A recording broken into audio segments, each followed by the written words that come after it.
은혜와 사랑이 무한하신 거룩하신 우리 아버지, 오늘은 주말이며 주일을 준비하는 날입니다.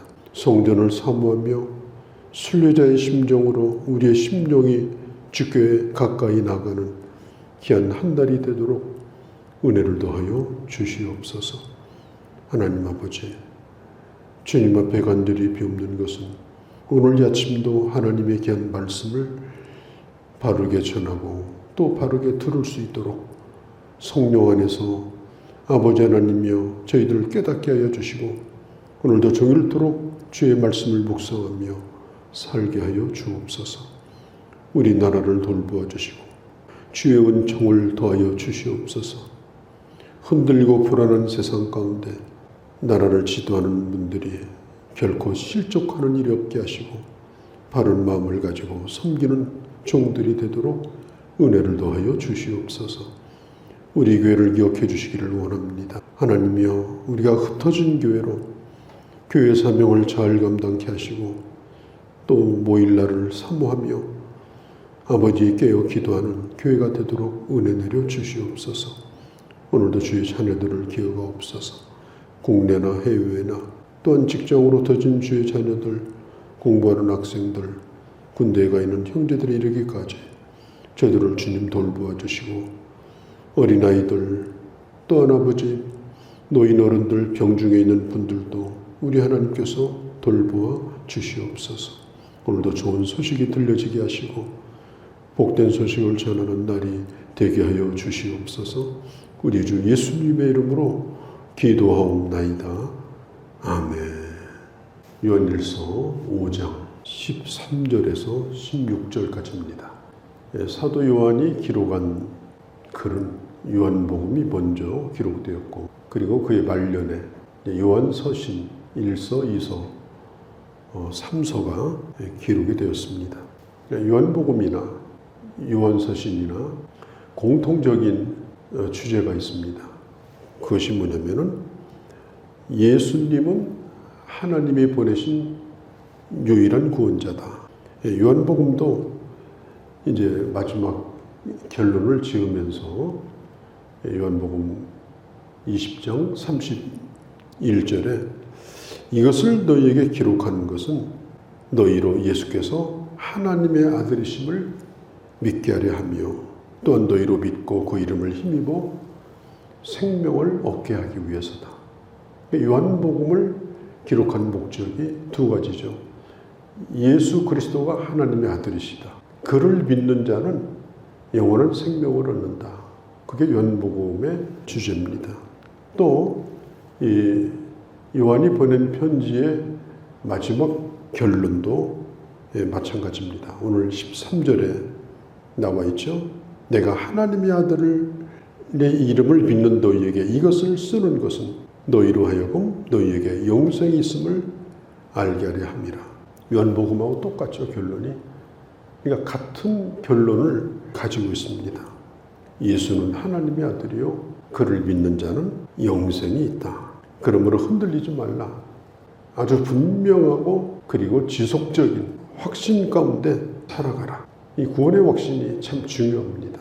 이 구원의 확신이 없다고 해서 구원을 못 받는 건 아닙니다. 예수 믿으면서 구원의 확신이 없는 사람도 있어요. 그렇다고 해서 구원 못 받는 건 아니에요. 그렇지만 이 구원의 확신을 가지고 살아가는 사람은 그렇지 않은 사람보다도 훨씬 더 담대합니다. 또 흔들리지 않습니다. 확신이 있기 때문에 흔들리지 않는 거예요.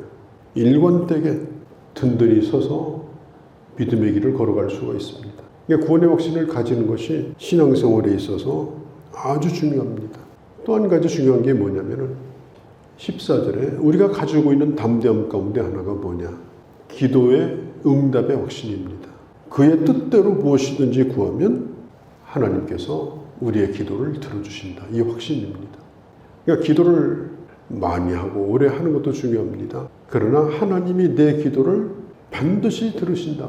그리고 하나님의 때에 하나님의 방법대로 하나님께서 내 기도를 응답하여 주신다. 15절에 그에게 구한 그것을 얻은 줄로 또한 아느니라. 우리가 살다 보면은 참 막막한 일도 많습니다. 또 그러면 우리가 할 수 있는 일이 뭐겠어요? 최선을 다하는 것으로 가능합니까? 최선을 다해도 안 되는 일이 얼마나 많아요. 그럴 때 우리가 할 수 있는 것은 바로 이 기도 응답의 확신을 가지고 하나님 앞에 기도하는 것입니다. 하나님은 우리의 기도를 들으시고 또 우리의 기도를 응답하시는 분입니다. 이걸 믿는 사람은 기도하게 되어 있습니다. 물론 기도하지 않아도 하나님은 우리의 필요한 것을 아시죠. 그런데 우리의 기도를 통하여 그 뜻을 이루시는 것을 하나님은 기뻐하십니다. 하나님이 이루시는 일에 기도를 통한 동역자가 되기를 원하십니다. 모든 걸 하나님이 다 하시는 거예요. 그러나 기도하는 사람들의 기도를 통하여 그 일을 이루시는 것을 하나님 기뻐하십니다. 내가 땀 흘려서 일을 하지 못한다 할지라도 하나님의 일을 품고 또 나의 지극히 개인적인 일이든지 아니면 공적인 일이든지 하나님 앞에 늘 깨어서 기도하는 사람은 하나님의 뜻을 이루는 하나님의 동역자들이에요. 기도의 사람들과 함께 하나님이 일을 하시기 때문에 그래서 기도하는 사람들은 하나님 앞에 소중한 사람들이에요. 아무도 기도하지 않는데 하나님 혼자 그 일을 해놓으시고 그 일을 이루면 그게 무슨 의미가 있겠어요? 그냥 하나님 혼자 다 하시지. 그렇게 할 수도 있겠죠. 우리 개인적인 일도 또 교회 일도 국가의 일도 선교도 마찬가지고.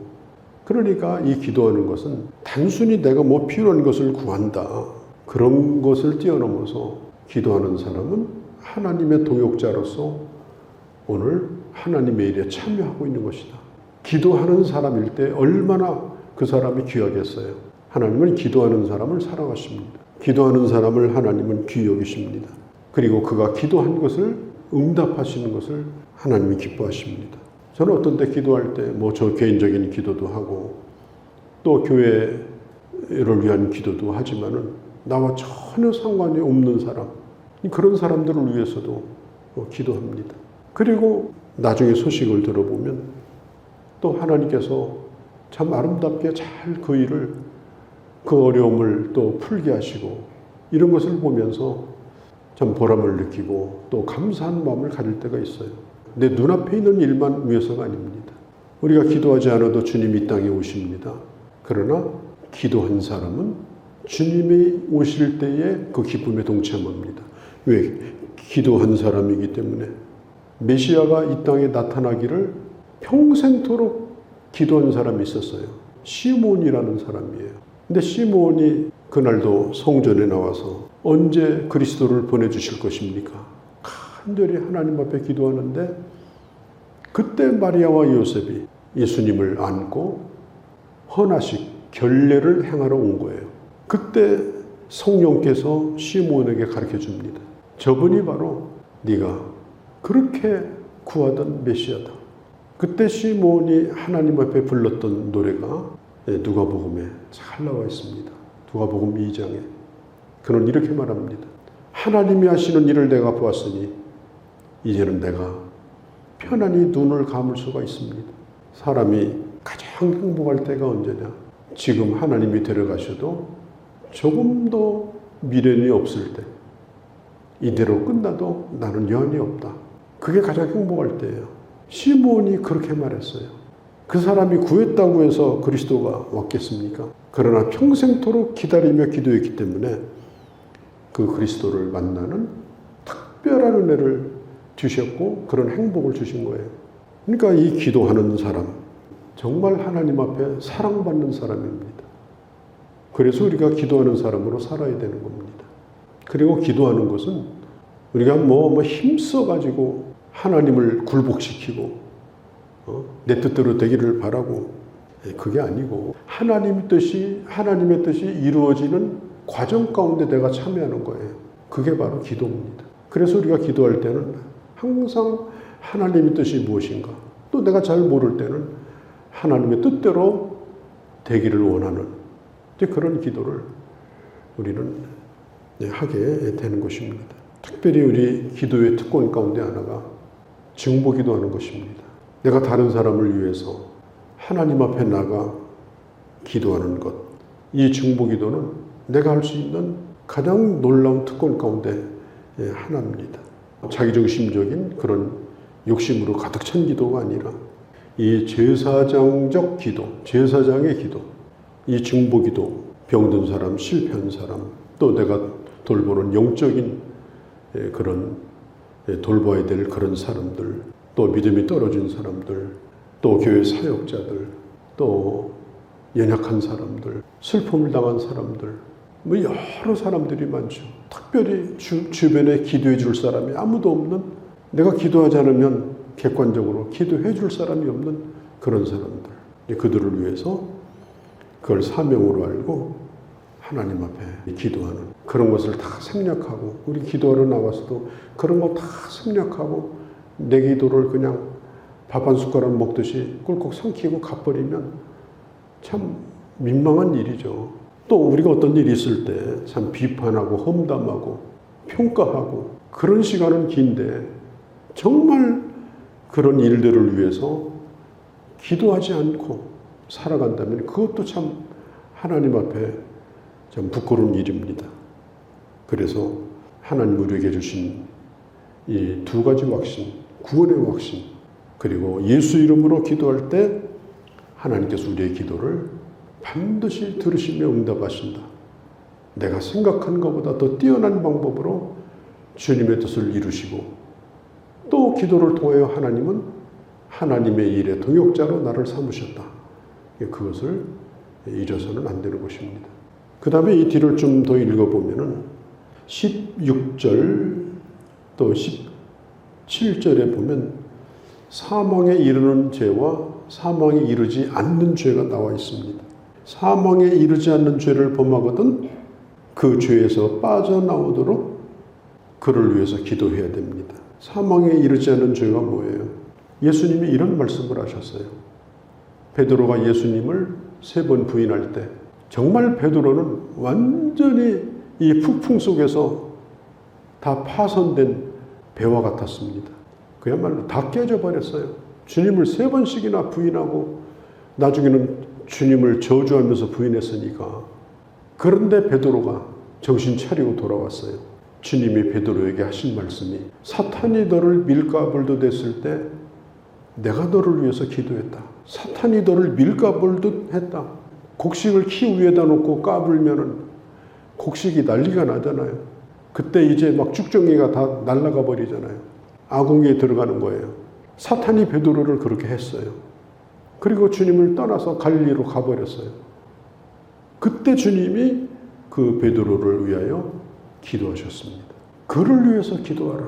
내가 보기에는 다 망가진 것 같고 끝난 것 같고 이제 그 사람은 소망이 없는 것 같고, 그런 사람이랄지라도 그를 위해서 기도해라. 왜? 우리도 그런 연약함을 가지고 살기 때문에 그런 형제가 있다면 우리는 끝까지 사랑하는 마음으로 돌보고 기도해야 되는 것입니다. 그러니까 베드로는 나중에 회개하고 초대교회 기둥이 됐죠. 그리고 마지막 주님을 위해서 순교하는 그런 사람이 되었습니다. 그러면 사함을 받지 못하는 죄는 뭐냐? 사망에 이르는 죄는 뭐냐? 사망에 이르는 죄는 교리적으로 완전히 복음을 떠난 겁니다. 예수를 믿다가 완전히 배교자가 되는 겁니다. 예수가 하나님의 아들인 것도 부인하고, 그리고 다른 사람도 예수를 못 믿도록 하고, 또 교회도 해치고, 이렇게 하는 사람은, 그 사람은 사함을 받지 못하는 죄를 지었기 때문에 그런 사람은 이제 버림받은 자다. 사도 요한 시대도 그런 사람들이 있었고 오늘날도 그런 사람들이 있습니다. 하나님께로서 난 자마다 죄를 범하지 않는다. 이 말은 완벽하게 죄를 범하지 않고 산다. 그런 뜻이 아닙니다. 아주 고의적으로, 그리고 반복해서 죄에 계속해서 머물러 있는 것, 그런 일은 하지 않는다는 겁니다. 넘어질 수도 있고 또 실수할 수도 있어요. 그러나 성령이 함께 하시고 또 생명의 씨가 내 안에 있고 또 끊임없이 하나님께서 하나님의 말씀을 통해서 내게 교훈하시고 책망하시고 또 바르게 하시기 때문에 죄에 계속 머무르지 않고 다시 죄로부터 나오게 되어진다. 그렇기 때문에 마귀가 자기 먹잇감으로 삼지는 못한다. 흔들어 볼 수는 있다. 그러나 먹잇감으로 삼는 것은 결국은 실패하고 만다. 우리가 바로 그런 존재다. 19절에 봐도 우리가 알고 있는 것이 있다. 우리는 하나님께 속하였고, 우리가 누구냐? 우리는 하나님께 속한 자다. 그리고 이 세상은 악한 자 안에 처하여 있다. 우리는 속하여 있고, 그리고 세상은 처하여 있다. 이 속해 있다고 하는 것은요, 하나 되었다 그런 뜻이에요. 주님과 우리는 하나가 된 거예요. 또 처하여 있다 그 말은 완전히 사로잡혀서 지금 도망칠 수 없는 그런 상황에 놓여 있다는 거예요. 하나님은 우리를 하나님께 속한 자로 부르셨기 때문에 우리가 연약한 중에 산다 할지라도 하나님께서 우리를 지켜주시고 이기게 하시고 믿음이 승리하게 하신다라고 하는 것을 우리는 꼭 기억을 해야 되는 것입니다. 오늘 구원의 확신에 대한 말씀을 드렸습니다. 요한 1서 가운데 가장 중요한 요절 가운데 하나가 요한 1서 5장 13절입니다. 하나님의 아들의 이름을 믿는 너희에게 이것을 쓰는 것은 하나님의 아들을 믿는 너희입니다. 그렇다면 너희로 하여금 너희에게 영생이 있을 것이다 그것이 아니라 이미 영생이 있다는 사실, 영생을 소유하고 있다는 사실, 그것을 알고 예수를 믿어라. 확신을 가지고 예수를 믿어라. 이런 확신 가운데 견고한 신앙을 가지고 승리하는 그런 주님의 자녀들이 되어주시기를 바랍니다. 거룩하신 우리 아버지, 오늘도 저희들을 사랑하셔서 이 아침에도 주의 말씀을 들었습니다. 이미 저희들은 예수 그리스도 하나님의 아들의 이름을 믿고 그리고 내게 영생이 있음을 우리는 확신하고 살고 있습니다. 뿐만 아니라 우리의 기도가 반드시 하나님이 들으시며 응답하심을 또한 확신하고 있습니다. 이 두 가지 확신을 가지고 믿음도 견고하게 그리고 기도를 통하여 튼튼한 하나님의 동역자로 우리의 길을 걸어갈 수 있도록 은혜 베풀어 주옵소서. 오늘 추운 날씨 가운데 있는데 온 성도들도 지켜주시고 특별히 오늘 이 아침에 주 앞에 엎드려 있는 주의 자녀들을 기억하여 주시고 오늘도 주 안에서 건강한 한날이 되도록 은혜 베풀어 주시옵소서. 우리 주 예수님의 이름으로 기도하옵나이다. 아멘.